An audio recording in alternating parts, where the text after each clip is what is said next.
राधे राधे दोस्तों, आज के हमारे इस वीडियो में हम आपके लिए शरद पूर्णिमा व्रत की पौराणिक कथा लेकर आए हैं। अश्विनी मास की पूर्णिमा को शरद पूर्णिमा या ओजागरी पूर्णिमा के नाम से भी जानते हैं। पुराणों के अनुसार देवी लक्ष्मी इस पूर्णिमा तिथि को समुद्र मंथन से उत्पन्न हुई थी, इसलिए शरद पूर्णिमा की रात को हिंदू धर्म में विशेष महत्व दिया गया है। इस रात चंद्रमा 16 कलाओं से परिपूर्ण होकर के आकाश से अमृत वर्षा करते हैं और वैभव की देवी लक्ष्मी अपने पति श्री हरि के साथ पृथ्वी लोक पर भ्रमण करने के लिए आते हैं। इस पूर्णिमा तिथि पर व्रत करने से भगवान विष्णु और माँ लक्ष्मी की विशेष कृपा प्राप्त होती है।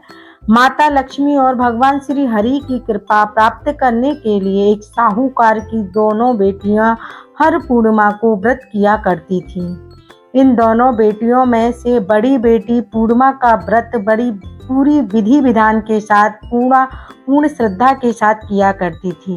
वहीं छोटी बेटी व्रत तो करती थी, लेकिन नियमों को आडंबर मानकर वह अनदेखा किया करती थी और व्रत को पूर्ण नहीं करती थी।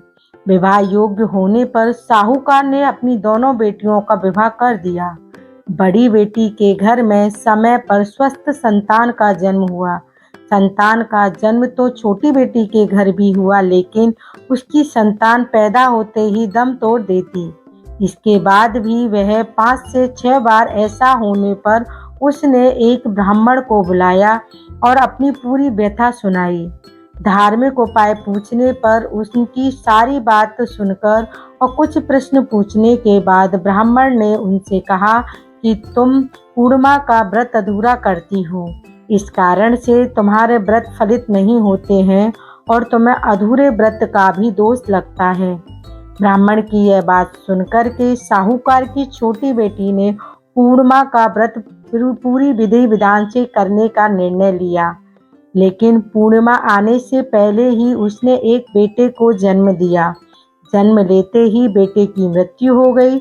इस पर उसने अपने बेटे के शव को एक पीढ़े पर रख दिया और उसके ऊपर एक लाल कपड़ा डाल दिया। थोड़ी देर बाद उसके घर उसकी बड़ी बहन आई।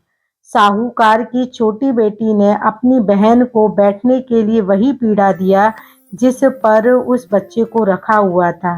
जैसे ही वही बड़ी बहन उस पीढ़े पर बैठने लगी तो उसके आंचल की किनारी से पीढ़े पर लेटे हुए बच्चे को छू लिया और वह बच्चा जीवित होकर रोने लगा। बड़ी बहन पहले तो डर गई और फिर छोटी बहन से क्रोधित होकर डांटने लगी, तुम बच्चे की हत्या का दोष और कलंक मुझ पर लगाना चाहती हो। मेरे बैठने से यदि यह बच्चा मर जाता तो।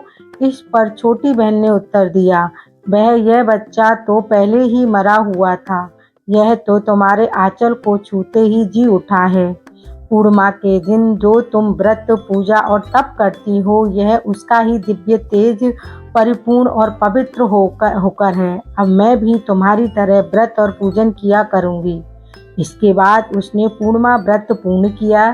जिस प्रकार माता लक्ष्मी और श्री हरि ने साहूकार की बड़ी बेटी की कामना पूर्ण करी और सौभाग्य प्रदान किया, वैसे ही इस कथा को कहने वाले और सुनने वाले और हुकारा भरने वाले पर कृपा करें। जय श्री विष्णु, जय माँ लक्ष्मी। आपको मेरी वीडियो अच्छी लगती है तो मेरे चैनल को लाइक शेयर सब्सक्राइब जरूर